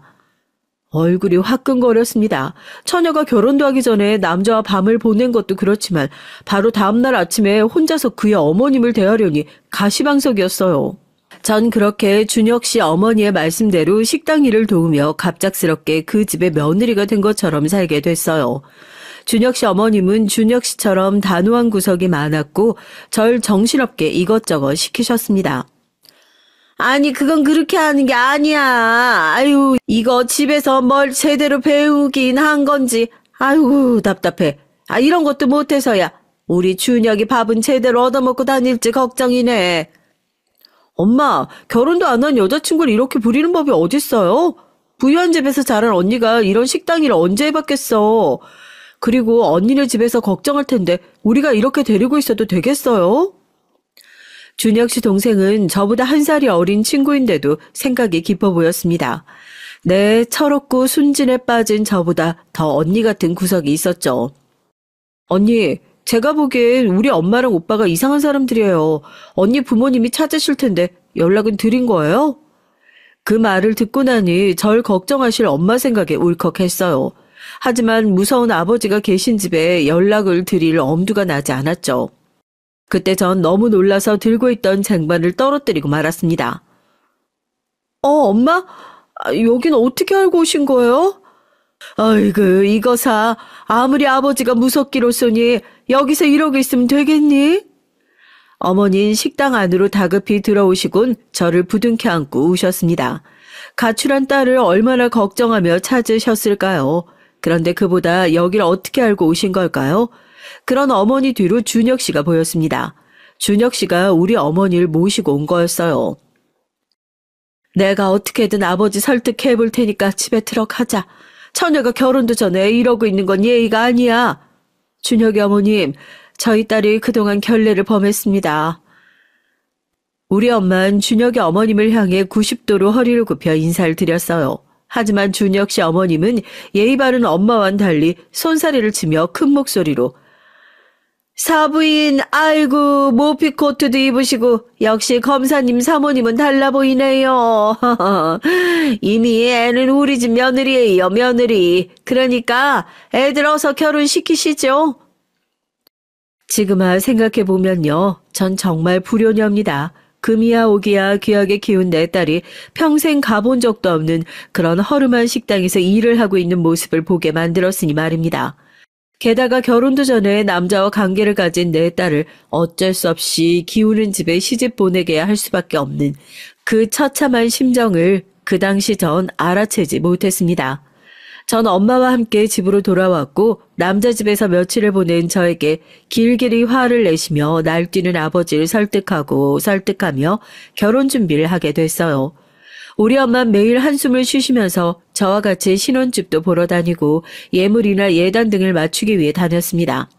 한 푼도 없는 준혁 씨를 대신해서 아파트부터 발리 신혼여행까지 모든 비용은 엄마가 지불하셨고요. 나중에 알고 보니 그날 준혁 씨가 엄마를 식당으로 데려오면서 결혼에 대한 의논을 했던 모양이에요.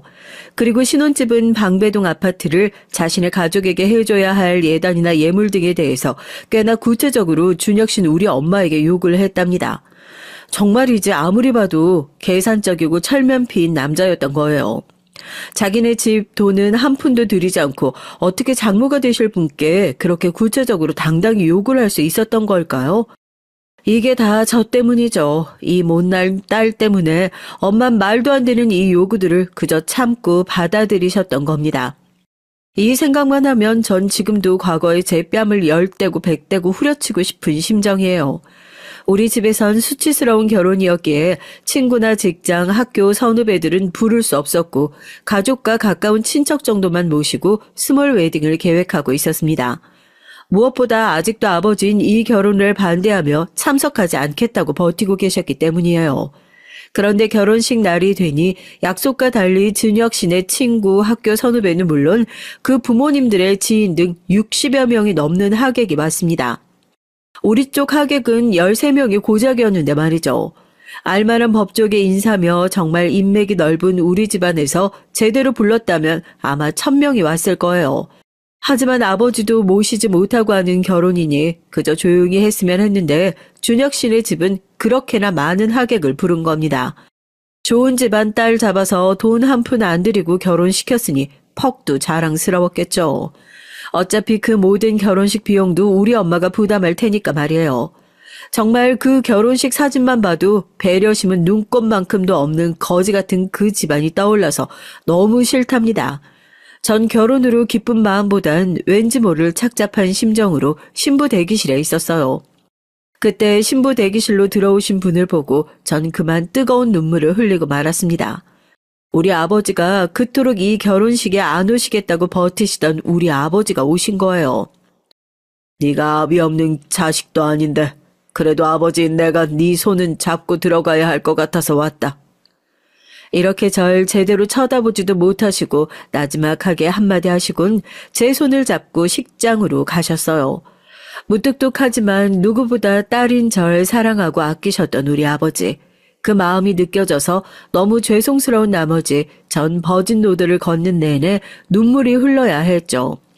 그렇게 눈물의 결혼식을 올리고 준혁 씨는 제 남편이 됐습니다. 처음엔 내가 사랑하는 남자와 함께 사는 것이 마냥 좋았죠. 아직은 고시생인 남편 대신 생활비를 벌기 위해 학원에서 일하고 늦게 들어오면 남편은 수고했다고 손을 잡아줬죠. 그것만으로도 하루의 피로가 씻은 듯 좋았는데 그러던 중 결국 남편은 행정고시에 합격을 했습니다.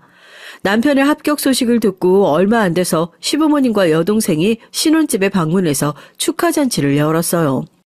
아직 요리 솜씨가 좋지도 못하고 또 맛있는 음식을 대접해드리고 싶어서 출장 뷔페를 불러서 잔치상을 차려놓고 있었죠. 시부모님은 이런 음식은 처음 먹어본다며 눈이 휘둥그레졌지만 시모는 갈비, 대게, 회 이런 귀한 음식은 모조리 남편 앞에 갖다 놓고 흐뭇해하셨습니다. 오죽 기쁘면 저러실까 하고 보고 있는데 시누이가 삐죽거리며 얘기를 했어요. 언니, 우리 집은 맨날 저래요. 귀한 음식 모조리 오빠 차지고요. 이 음식 한 점이라도 먹다간 제 손을 엄마가 이렇게 때려요.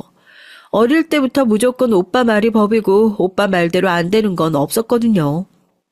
그 얘기를 들으며 시모의 아들 사랑이 집착이 지나치단 생각을 하고 있었습니다. 여기 아파트는 얼마나 하나? 서울 강남이면 아주 비쌀 텐데 우리 준혁이 명의로 한 개지 며느리?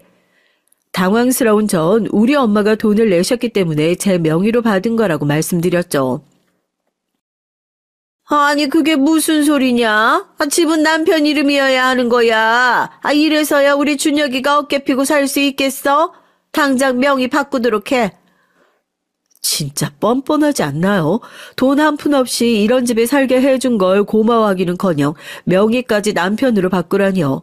그때 전 시누이에게서 믿을 수 없는 얘기를 들었습니다. 언니, 결혼 스토리 비밀 모르죠? 그거 다 엄마랑 오빠가 계획해서 된 거. 야, 조용히 못해? 준혁 씨가 무섭게 한마디 하자 바로 시누이인 입을 다물었습니다. 계획? 결혼을 계획했다는 게 무슨 말이지? 제가 미처 생각할 겨를도 없이 준혁 씨는 엄하게 말했어요. 그동안 내가 시험에 붙기 전이라 차마 말 못했는데 엄마 말씀 틀린 거 없어. 이 집은 내 이름으로 소유자 변경해야 돼. 알겠지? 그렇게 전 며칠 뒤 아파트의 명의를 남편으로 변경했습니다. 사실 명의 아무럼 어때 하고 생각했어요. 저 정말 멍청했죠.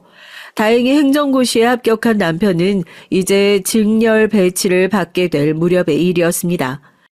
갈 수 있는 여러 곳 중에서 법무행정직은 남편이 그동안 늘 가고 싶다고 입버릇처럼 얘기한 곳이었어요. 이곳에서 하는 일은 정부의 입법 계획을 수립하고 관리하는 일을 하는데 우리나라에 200명 남짓밖에 되지 않고 매년 4에서 8명밖에 뽑지 않는 경쟁률이 아주 센 직렬이죠. 특히 공무원 특유의 군대식 위계 질서가 잡힌 곳과는 달리 학구적인 분위기와 유형 근무 등의 워라밸을 이룰 수 있는 곳으로 모두가 가고 싶어하는 선망의 대상이라고 했어요.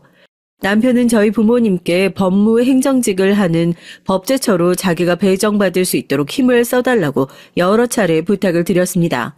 평소엔 연락도 안 하더니 갑자기 매일 전화도 드리고 틈만 나면 찾아뵙고 심지어 우리 아버지께 무릎 꿇고 간청까지 드렸다고 하니 그 자존심 센 사람이 정말 가고 싶었던 모양이에요. 하나뿐인 사위가 그렇게 간청을 드리니 아버지도 어쩔 수 없었는지 모든 인맥을 동원해서 사위에게 힘을 실어주셨습니다.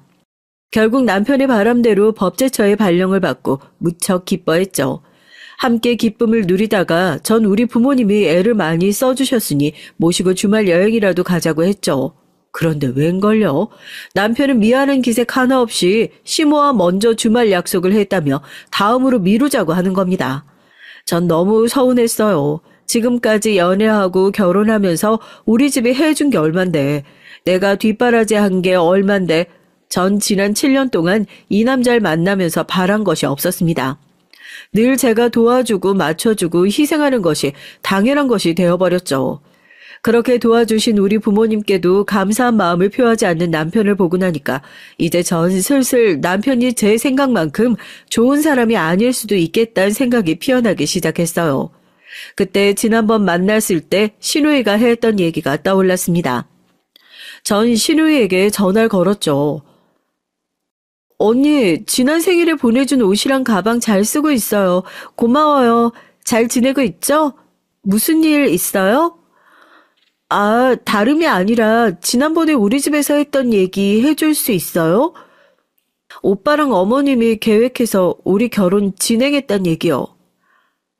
아, 그 비밀 안 지키면 오빠한테 무슨 소리 들을지를 몰라요.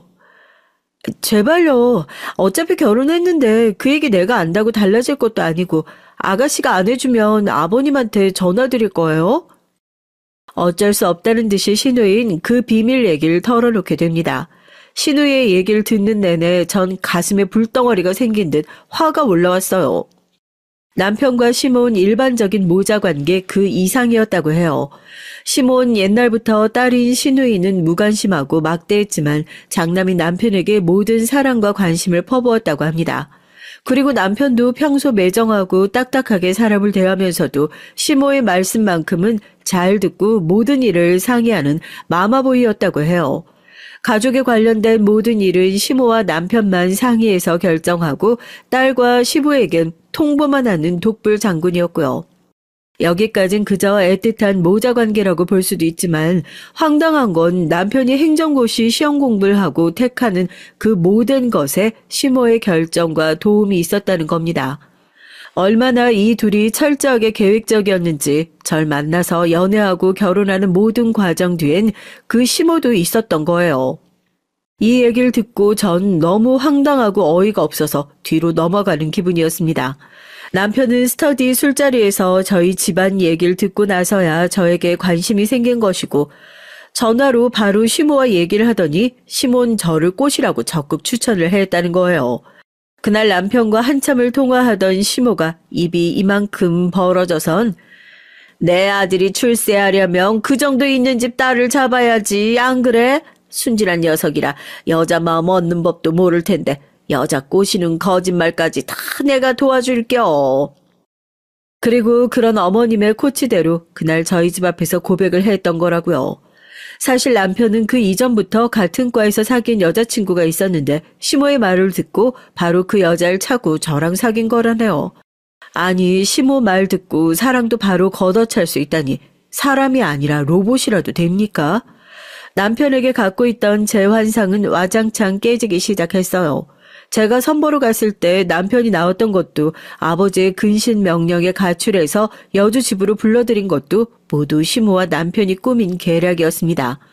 어쩐지 남편은 저와 사귀는 동안에도 손을 잡고 뽀뽀 정도는 했지만 그 이상은 요구하지 않는 젠틀한 남자라고 생각했는데 갑자기 저 가출한 날 밤을 보내게 된 건 그저 단순히 절 사랑했던 마음 때문이 아니었던 거예요. 결혼을 하기 위한 전략이었을 뿐이었죠. 이때 전 가슴이 찢어질 듯이 아팠습니다. 우리 집의 강한 반대를 물리치기 위해 제 소중한 순정을 이용했다니 그것도 시모와 남편의 계획 하에 말이죠. 신우일 통해 남편과 시모의 실체를 알고 나니 이제 전 남편이 달리 보였어요. 곰곰이 생각해보면 늘 저만 남편을 생각하고 챙겨주며 혼자 기뻐하는 등신이었죠. 남편은 자신을 위해서만, 자신의 출세를 위해서만 살았던 사람이었습니다. 그리고 그런 저 때문에 우리 친정 부모님도 남편에게 많은 걸 갖다 바쳐야 했죠. 당시 남편이 발령받은 법제천 세종시에 있었기 때문에 우린 주말 부부를 하는 상황이었어요. 주말에만 만나서 애틋한 저와 달리 남편은 토요일 오후에 와서 일요일 아침에 서둘러 내려가곤 했죠. 하지만 주말까진 기다릴 수 없던 전 남편을 만나기 위해 세종시로 내려갑니다. 그런데 남편의 오피스텔에 들어갔을 때 전 이상한 낌새를 느낄 수 있었어요. 여자 화장품이 있고 칫솔도 여러 개가 있는 거예요. 제가 머물렀던 땐 분명 2개만 있었는데 왜 칫솔이 여러 개일까? 그리고 제가 사다 놓지 않은 처음 보는 핑크색 침대 이불이 펼쳐져 있었습니다.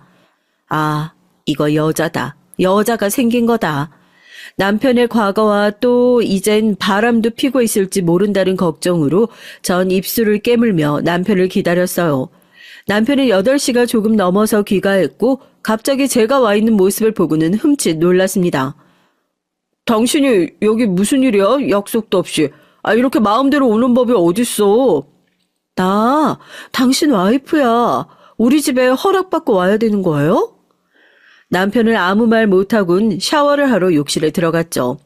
전 쥐새끼처럼 남편의 핸드폰을 찾아서 열어봤습니다. 다행히 전에 남편 어깨로 잠금을 푸는 비밀번호를 받기 때문에 핸드폰 안에 무엇이 있는지 뒤질 수 있었어요. 그때 카카오톡의 한 대화명이 눈에 띄었습니다. 지영이. 남편과 가장 많은 대화를 나눈 그 여잔 맞아요. 남편이 과거에 사귀었던 그 여자였습니다. 카톡 프로필 사진을 보니 옛날에 남편 근처에서 몇 번 본 적 있던 여자예요. 그리고 카톡의 내용은 오늘 너네 집에 못 갈 것 같아. 야근이네. 하지만 사랑해. 보고 싶어 죽겠어. 주말에 꼭 집에 가야 하는 거야. 오늘 주말은 나와 보내야 돼. 어젯밤 정말 좋았는데 지금도 네 냄새가 나는 것 같아. 행복해. 그 여잔 남편의 오피스텔에 드나들고 그 둘은 정말 갈 때까지 간 사이였어요.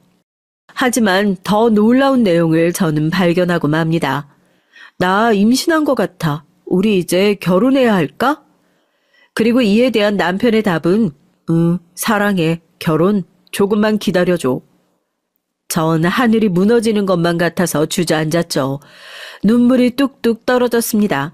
그런데 더 가관은요. 시모와 나눈 문자 내용이었습니다. 남편과 시모가 그 여자에 대해서도 모두 얘기를 하고 공유하고 있었던 거예요. 게다가 마지막 문자. 엄마, 와이프한테서 빨아먹을 수 있는 건 다 빨아먹었으니 저 이제 이혼할게요. 엄마는 네 일이라면 뭐든 할 수 있어. 걱정하지 마라. 네 부인 깔끔하게 정리하고 새 출발해야지. 엄마가 다 생각해 놓은 게 있어. 정말 미친 거 아니에요? 전 남편의 카톡과 문자를 모조리 캡처하고 그 길로 서울로 와버렸습니다.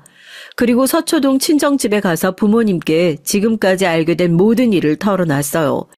그러다가 제 얘기를 들으시던 엄만 그만 실신해 버리셨고요.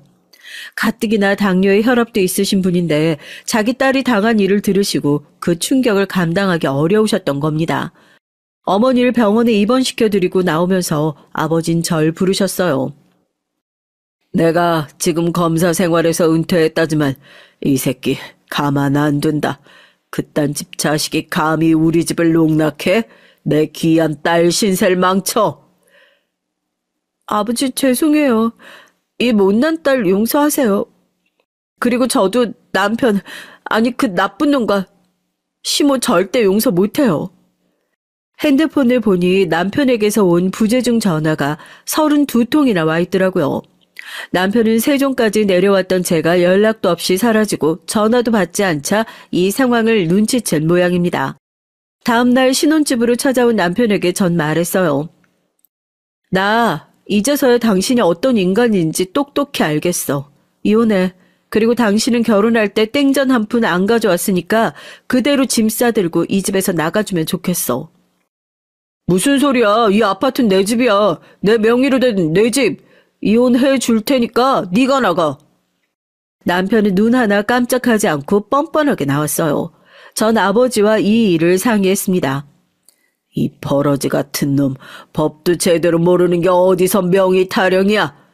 혜경아 잘 들어라. 내가 잘 아는 변호사에게 얘기를 해놨으니 내일 만나서 이혼 소송 준비하면 된다. 그리고 그놈 족치는 건 내가 지금 생각하고 있는 게 있으니까 염려 마. 무뚝뚝하고 애정 표현 없으셨던 우리 아버진 지금 사위, 아니 그놈에 대한 분노를 숨기지 않고 누구보다 열심히 딸의 복수를 계획하고 계셨어요. 전 이제 아버지의 말씀 잘 듣는 딸이 되어 말씀해 주시는 모든 일을 그대로 처리하기 시작했습니다. 아버지가 붙여주신 이혼 전문 변호사는 제가 가진 카톡과 문자를 증거로 불륜을 청구 이유로 하는 이혼 소송을 진행할 것이며 100% 이길 자신이 있다고 호언장담했어요. 또한 아파트 명의가 아무리 남편이라고 한들 처음 매수할 때 우리 엄마 통장에서 돈이 이체된 정황과 결혼 관련 모든 비용에 대한 증빙만으로도 그놈에게 한 푼도 주지 않을 수 있다고 덧붙였습니다. 이혼 소송 당했다는 소식을 듣고 시모가 달려와 저에게 와서 화를 냈어요. 어디 여자가 하늘 같은 남편한테 뭐? 소송? 이혼 소송? 게다가 우리 아파트까지 뺏어간다고? 이런 도둑년이 어딨어? 평생 남에게 욕 한 번 제대로 못하고 자란 저도 이 순간은 참지 못하고 어른인 시모에게 대들었습니다. 진짜 도둑이 누군데요? 그 고시생 시절부터 결혼해서까지 저 한 푼도 당신 아들에게서 받은 거 없어요. 선물 하나 제대로 못 받고 내 20대 인생 그리고 우리 친정 돈까지 모두 해먹은 준혁 씨가 도둑놈이죠. 어머님도 그 도둑이 바람 피는 것까지 알면서 저랑 이혼시키려고 했다면서요. 이젠 나도 그 사람이랑 안 살아요. 이혼할 거예요. 근데 한 푼도 못 받고 나갈 줄 아세요? 너 기어이 우리 잘난 아들에게 상처를 주겠다는 거냐? 준혁이 말론 간통죄도 몇 년 전에 없어져서 네가 할 수 있는 건 없다는데. 아니요, 어머니. 검사 출신인 우리 친정아버지 말씀에 따르면요. 이건 복수 시작에 불과해요.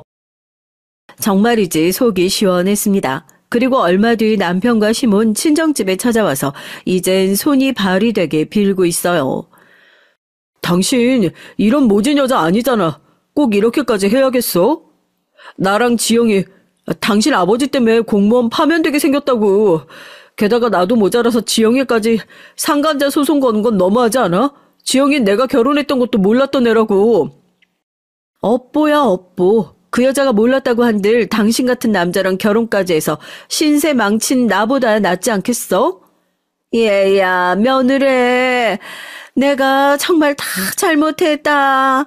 내가 어떻게 하면 우리 아들을 용서해 주겠니? 우리 준혁이 앞으로 창창한 공직 생활에 흠집이 나면 안 된다. 내가 어떻게 키운 아들인데 그것만은 절대 안 되지. 그때 저희 아버지가 이들 앞에 나타나셨어요. 지금 두 사람이 여기가 어디라고 찾아와서 이러시는 게요. 후안무치 아무리 천한 집에서 배운 데가 없기로. 사돈어른, 이러는 법은 없습니다. 남의 아들 신세 망칠 일이 있어요. 당신 그 천한 아들 때문에 신세 망친 내 귀한 딸 앞에서 무슨 소리. 내 검사 생활 걸고 얘기하지. 당신 아들과 또 그 여자 둘은 국가공무원법상 품위 유지를 어겼어. 내가 별로 손도 쓰지 않아도 파면될 게 분명하다고. 그뿐인 줄 알아? 상간자 손해배상 소송으로 앞으로 거액의 손해배상금도 내 딸에게 줘야 할 거야. 그깟 돈 우리 집에 아무것도 아니지만 당신 그 거지 같은 집안엔 꽤나 큰 타격이 되겠지. 또 한 번 내 딸과 우리 집 앞에 얼씬거리면 그땐 경찰에게 연행될 줄 알아요. 알아듣겠나? 전 남편과 시몬 아무 말도 하지 못하고 그대로 나가서 다시는 얼굴을 보지 못했어요. 간혹 전 남편이 전화나 문자를 했지만 전 핸드폰 번호를 바꾸고 방배동 신혼집도 처분해서 그 남자를 조금도 볼 여지를 남기지 않았죠. 전 그렇게 이혼녀가 됐습니다. 꽃다운 20대를 몽땅 마음도 몸도 돈까지 출세에 눈이 먼 모자에게 어김없이 모두 털렸어요. 전 지금 큰 불효를 한 부모님께 사죄하는 마음으로 말씀 잘 듣고 살고 있어요. 옛말에 어른들 말씀 들으면 자다가도 떡이 생긴다고 하죠. 그리고 불효는 사람이 저지르는 최고의 잘못이라고도 하고요. 당시 부모님이 전 남편을 반대했을 때 그 말을 따랐더라면, 조금 더 주변 말을 듣고 신중했더라면 너무너무 후회가 됩니다. 철없던 전 결국 처절하게 그들을 겪고 나서야 인생을 바꾸게 됐어요. 앞으로는 신중하게 살고 부모님이나 주변 분들과 중요한 일을 상의하면서 잘 살아보겠습니다. 그리고 이 일을 계기로 아버지가 저를 얼마나 사랑하시는지 느끼고 이제 딸 노릇 잘하면서 두 분 모시고 살려고요. 지금까지 제 사연 들어주셔서 감사합니다.